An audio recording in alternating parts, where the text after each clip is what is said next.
Vem aqui comigo porque a gente vai falar sobre a nossa saúde. E a nossa saúde, gente, engloba o nosso corpo todo. Muitas vezes a gente pensa em saúde daqui para baixo, mas a saúde mental é coisa seríssima. E se a gente não cuida da nossa saúde mental, a gente interfere no resto todo, né? Aí nas nossas relações, na nossa vida. A gente viu na semana retrasada um acontecimento que impactou o Brasil todo, né? De alguém que entrou em surto psicológico e infelizmente criou-se um mundo de memes, enfim, a internet divulgou excessivamente. Eu não quero falar do assunto, você já sabe do que eu estou falando, mas o que eu quero é que você preste atenção, porque é coisa séria. Infelizmente, pode acontecer com qualquer pessoa. Um surto psicológico pode acontecer. E eu acho que antes da gente fazer chacota, antes da gente brincar, antes da gente divulgar um meme, a gente tem que se colocar no lugar, falar assim, se fosse comigo, né? Então, a gente vai entender o que é um surto psicológico. Tá bom? A palavra surto geralmente descreve mudança de comportamento muito brusca, às vezes sem explicação aparente, mas para a gente entender as causas, os sintomas e as formas de prevenção, eu converso com a psicóloga Verusca Gendov. Seja muito bem-vinda, Vê. Obrigada por estar aqui com a gente. É sempre uma honra estar com vocês. E a gente poder falar com você sobre esse assunto, né? Eu sei que você é uma psicóloga extremamente séria, que estuda bastante e deve ter ficado impactada também com o que aconteceu na semana retrasada. É muito impactante quando a gente vê até que ponto a condição emocional de um ser humano pode chegar. E é interessante que as pessoas precisam saber que cada um de nós temos um limite. Cada um de nós temos uma capacidade de absorver situações, de lidar com conflitos, com perdas, com ansiedades. E quando a gente permite que isso seja ultrapassado, várias rupturas começam a acontecer. De um surto emocional psicológico a um surto mais grave, tem umas diferenças que são sutis entre uma coisa e outra e que se a gente não tiver atenção, Cláudia, a gente pode chegar numa gravidade muito grande por não cuidar da saúde emocional. Eu imagino que existam várias causas para um surto psicológico, né? Sim, geralmente são desgastes emocionais muito sérios que podem acontecer por excesso de ansiedades, de estresse, pessoas que já apresentam um quadro com depressão que não cuidam e pode se agravar. A gente percebe que as pessoas começam a deixar de lado algumas coisas que são importantes e as pessoas que convivem precisam ficar atentas. Que estranho, por que a pessoa está apresentando esse comportamento? Por que a pessoa está apresentando essa mudança de humor tão constante? Então, nós começamos a emitir sinais no nosso dia a dia mostrando que a nossa condição emocional não está muito bem. Quando uma pessoa chega numa gravidade a ponto de desenvolver um surto psicótico, que nós consideramos que é um dos maiores surtos dentro da cadeia de surtos quando se trata da mente humana, a ruptura é completa, Cláudia. A pessoa perde a capacidade racional, ela começa a ter alucinações, ela começa a interpretar de formas completamente erradas as situações e isso faz com que ela entre num ciclo de adoecimento mental muito grave. E quem convive, olha e diz, meu Deus, parece uma outra pessoa, o que está acontecendo? Porque como ela apresenta, né, alucinações e ela tem uma ruptura muito grave mental, ela começa a misturar uma série de informações, fenômenos, ela não sabe o que é real, o que é inventado, então fica tudo muito confuso. Então, imaginar que qualquer pessoa levada ao seu limite extremo pode romper, é uma situação muito séria que a gente precisa pensar nisso, precisa falar mais disso. Exatamente, porque a gente fica achando que isso vai acontecer só muito distante, nunca perto da gente e principalmente nunca com a gente, né? Porque a gente tem a sensação de que tem controle sobre a nossa mente. Na verdade, a gente até tem controle sobre o que a gente vai ficar caraminholando, que é o que eu sempre falo, cuida dos seus pensamentos, né? Nem sou eu que falo, a Bíblia fala isso, cuide dos seus pensamentos. Mas tem horas que isso foge do controle. Sim, quando nós passamos uma decepção muito grande, nós apresentamos um desgaste. Quando temos uma situação de luto, é um desgaste grande.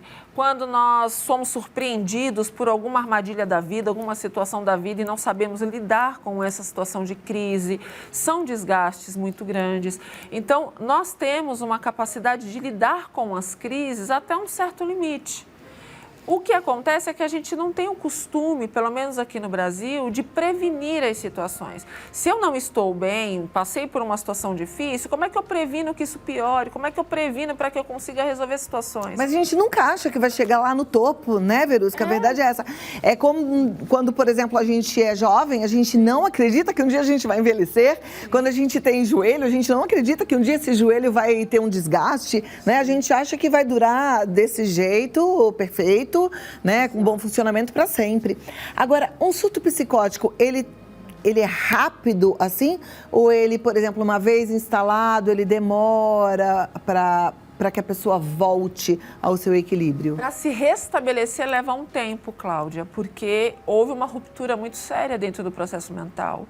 São várias químicas que precisam ser restauradas, então tem que ter medicamentos de controle com psiquiatria muito seriamente cuidados. Você tem que reestruturar isso psicologicamente, porque a pessoa ela rompe, é como se realidade e não realidade ficassem mescladas, ela não sabe discernir.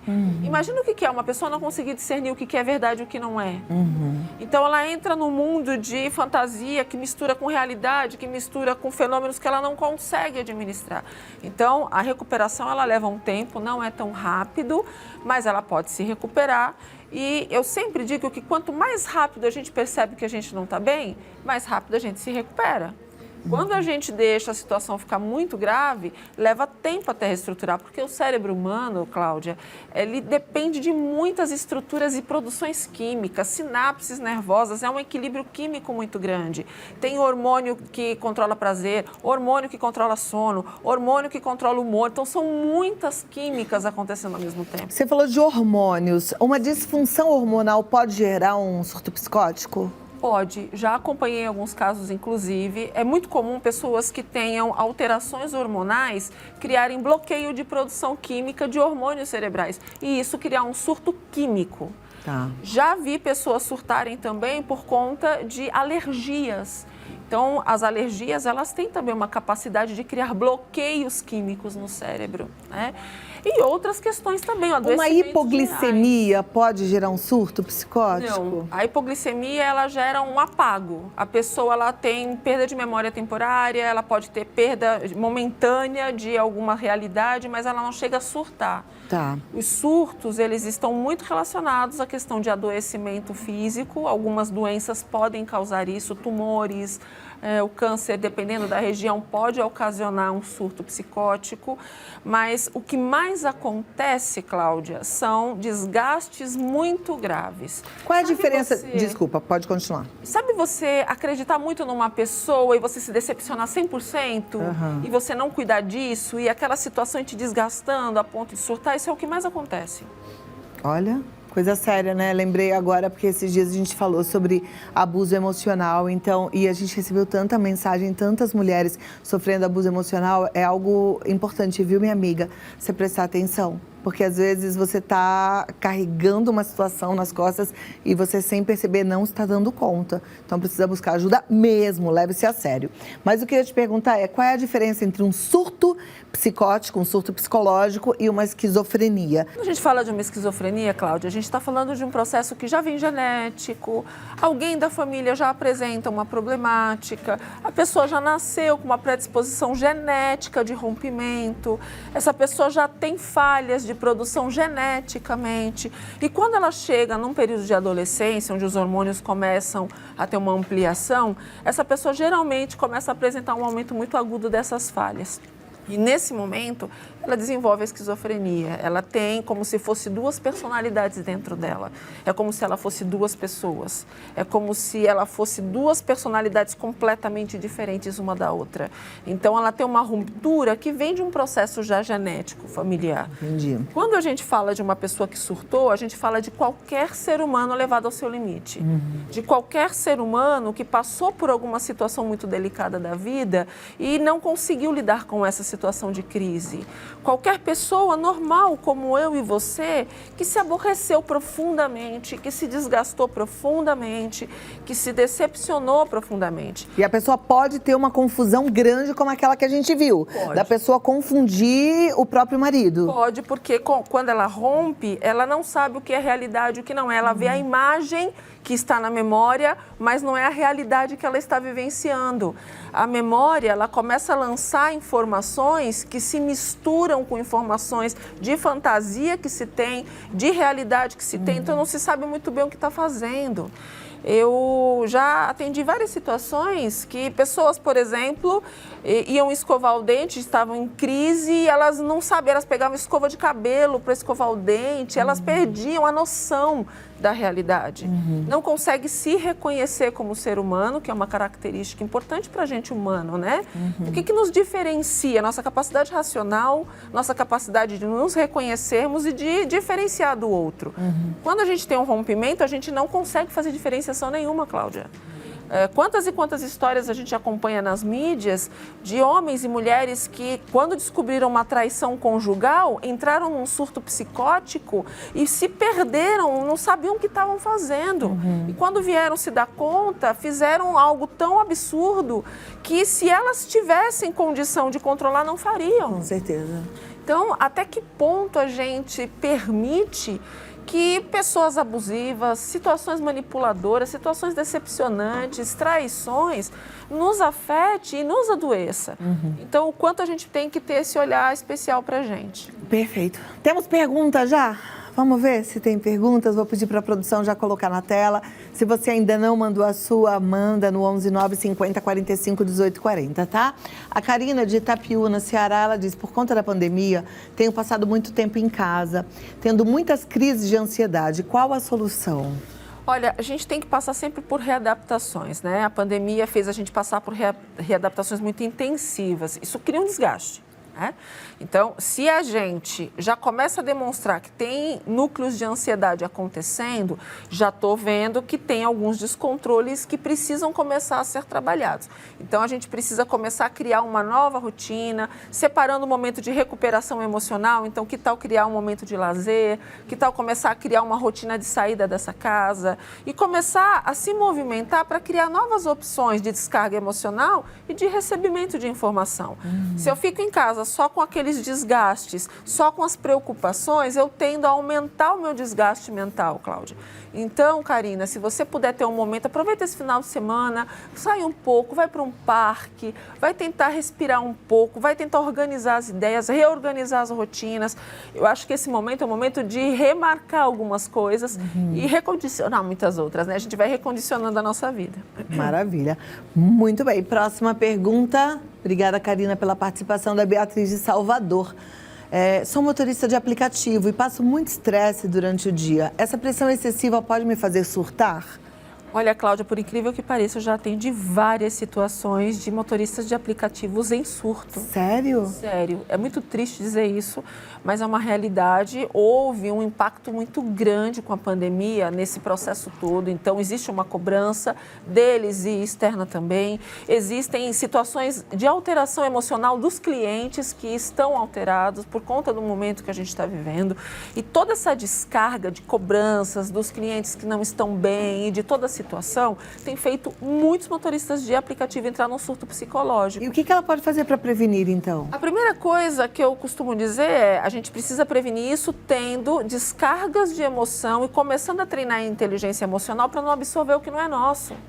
Quando a gente lida com pessoas, a gente tem que saber qual é o nosso limite. Por mais que essa pessoa esteja agressiva, por mais que ela esteja com um comportamento muito negativo, tóxico, eu preciso aprender mentalmente a não deixar aquilo me tomar.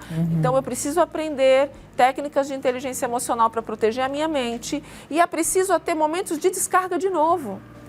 Tudo na vida, a gente tem os problemas e tem situações que podem descarregar e solucionar. Então, outro erro que eu vejo em muitos motoristas de aplicativo, e eu sei que não é por mal, eles precisam trabalhar, eles trabalham 12, 15, 20 horas por dia, às vezes não tem períodos de descanso, e isso colabora muito para o desgaste. O próprio trânsito é um desgaste. Então, vamos pensar que é uma área profissional que apresenta muitos desgastes. A gente precisa controlar quantidade de tempo, quantidade de desgastes, para poder fazer com que isso tenha um momento de descanso que equilibre tudo isso. Perfeito. Tem que fazer, não tem jeito, é o que eu falo, né? A gente faz escolhas o tempo todo.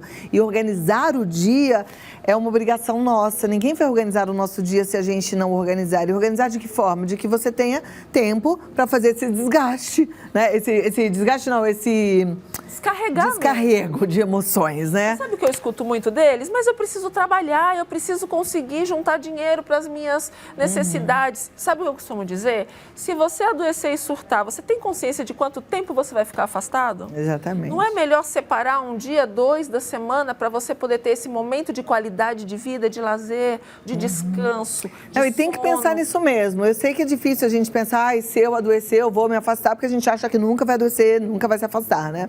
Mas pode acontecer. Sim. E a gente controla muito menos do que a gente imagina.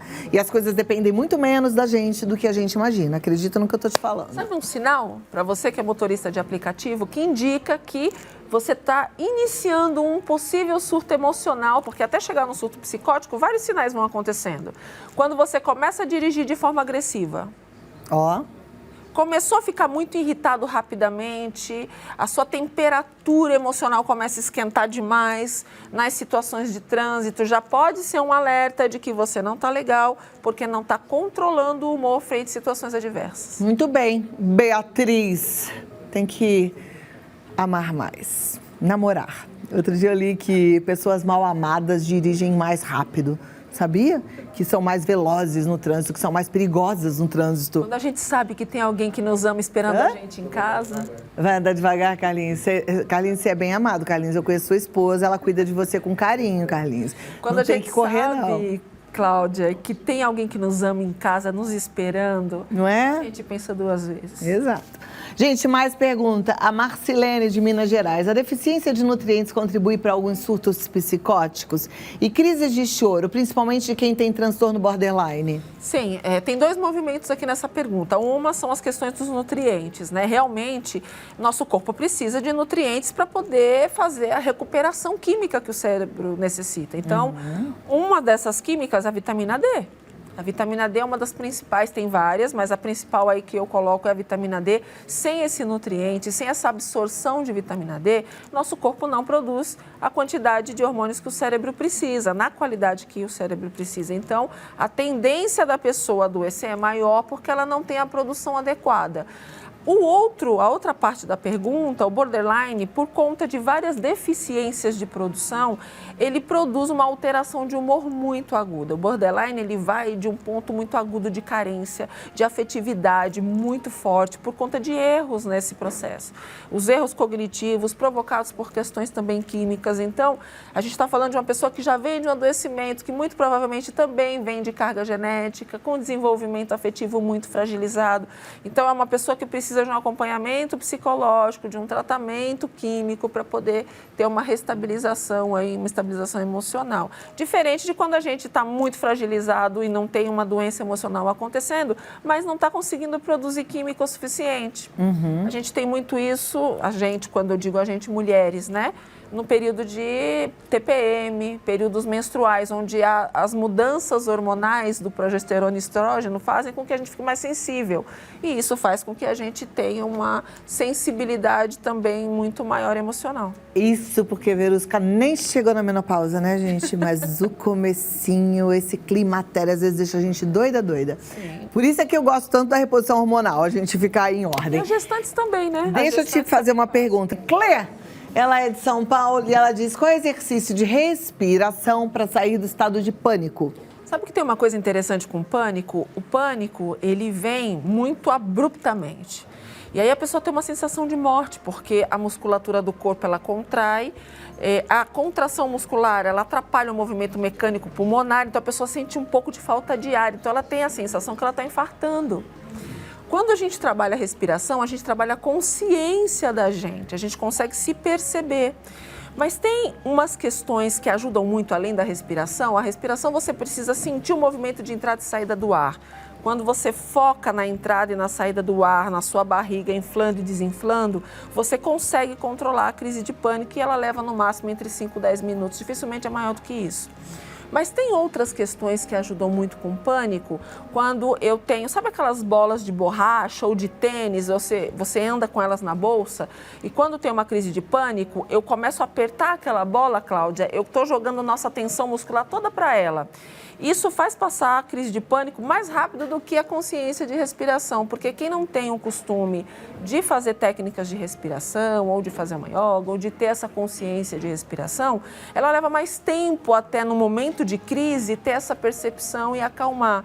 Mas quando ela tem alguma outra coisa, né, ali, uma bola de borracha, uma bola de tênis dentro da bolsa, começou a passar mal, pega essa bola e começa a apertar como se você quisesse romper essa bola na sua mão, você está pegando toda a sua musculatura e está aumentando a tensão do músculo e soltando esse músculo. Esse músculo tende a relaxar. E com isso, ajuda bastante a pessoa a dar uma acalmada, porque toda aquela sensação de morte que ela está sentindo é como se ela passasse para a bola quando ela aperta aquela bola. O nosso músculo está sendo submetido a uma tensão. Então, isso costuma ajudar muito nas crises de pânico. Outra coisa que ajuda muito é o aquecimento dos pés. Então, para quem está em casa e tem uma crise de pânico em casa, faz esse teste e depois manda lá se funcionou para a Cláudia. Quero saber. Vocês vão fazer esse teste em casa. Pega uma bacia de lavar roupa, coloca água bem quentinha do chuveiro, põe os 2 pés dentro, medindo mais ou menos aqui uns 4, 5 dedos da canela e deixa aí uns 15 minutinhos. A água quente, Cláudia, ela faz com que o comando muscular relaxe. Então, a pessoa, ela controla, ela fica mais tranquila, ela consegue dormir melhor, ela consegue administrar melhor. Nosso cérebro tem uma tendência de produzir muito eletromagnetismo e com o aquecimento a gente tem uma tendência de descarga desse excesso. Então, a gente consegue fazer com que o corpo relaxe. Maravilha. Faz e fala para a Cláudia depois se funcionou. Que dica boa, hein? Gostei. Faz mesmo, me conta. Próxima pergunta na tela, Liane, do Rio de Janeiro. Quem teve um único episódio de surto psicótico pode ficar curada só com medicação?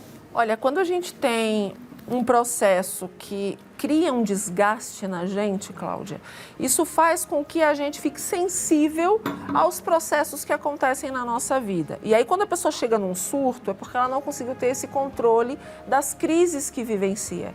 O ideal é que a gente trabalhe a raiz disso em terapia. A química, ela realmente vai ajudar você, porque o medicamento vai ser passado pelo psiquiatra para normalizar essa questão hormonal que o cérebro tem. Mas o que causou isso? Qual foi o motivo desse surto? A gente tem que aprender, Cláudia, a tratar as raízes dos processos da emoção. Porque senão a tendência é, no momento que acontecer aquilo de novo, eu ter outro gatilho e isso fazer eu entrar em surto de novo.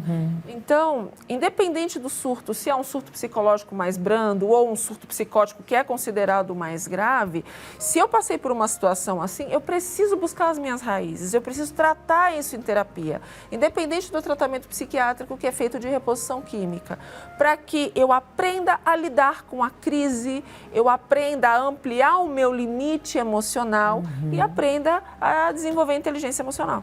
Perfeito. Mais uma pergunta, vamos lá para a tela. Eu sei que o tempo está acabando, mas só mais uma minha. Vamos lá, porque eu gosto muito da gente poder atender a turma que está em casa aí com angústia, né, querendo respostas. Rosana de Registro, São Paulo. Outro dia estava tão fora de mim que confundi a noite pelo dia. Me sinto muito desnorteada, tenho medo de perder o controle. Olha, esse é um sinal importante, Rosana, de que você está ali batendo o seu limite, né? Quando eu começo a ter essas confusões, eu não sei direito, a minha orientação espacial começa a ser prejudicada, a minha orientação de tempo também, isso mostra que eu já estou praticamente batendo o meu maior limite de desgaste emocional, Cláudia. Então é importante dar um passo atrás e descobrir o porquê que eu estou assim. Eu vejo que, às vezes, os convívios, as situações de conflito, as dificuldades da vida, elas vão desgastando as pessoas não percebem. E aí, quando chega nesse ponto que ela já está percebendo que ela está com medo, porque ela já está sentindo que está perdendo esse controle. Então, Rosana, é um passo de amor cuidar de você. Procure entender o que está causando isso. É alguma situação? É alguma pessoa? Porque às vezes tem isso também. Às vezes tem pessoas que convivem com pessoas que são abusivas, que são tóxicas. Não sei se é o caso. Mas para que você pense e reflita. O que é que está fazendo você se sentir assim? Outro detalhe que eu vejo muito, eu quero também aproveitar aqui, eu tenho acompanhado muitos pacientes com alterações de pressão alta, hipertensão. E quando a pressão ela chega num volume está muito alterada, Cláudia, muito alta, o cérebro ele passa por um bloqueio cognitivo. Então ele perde também a orientação espacial, orientação de dia. Às vezes a pessoa não sabe dizer o nome, não sabe dizer a idade, porque o cérebro ele está indicando que está numa temperatura muito alta, com uma pressão muito alta sanguínea. Isso também pode ser aí um sinal de hipertensão. É bom procurar um clínico e fazer exames também. Perfeito. Bom nosso papo, né? Esse programa é show, hein? Não é por nada, não. Eu só posso agradecer, Verusca. Volta mais vezes e rápido, tá bom? Claro. No YouTube, DRA Verusca, você vai encontrar bastante informação. O WhatsApp da doutora Verusca é o 11982490073 e o Instagram DRA Verusca, é com K, tá? Aí tá fácil para você acompanhar e buscar ajuda. Não fique só. Eu tenho certeza que você vai gostar muito de cuidar de você. A gente vai cuidando da gente e se amando cada vez mais. Exatamente. Não é assim?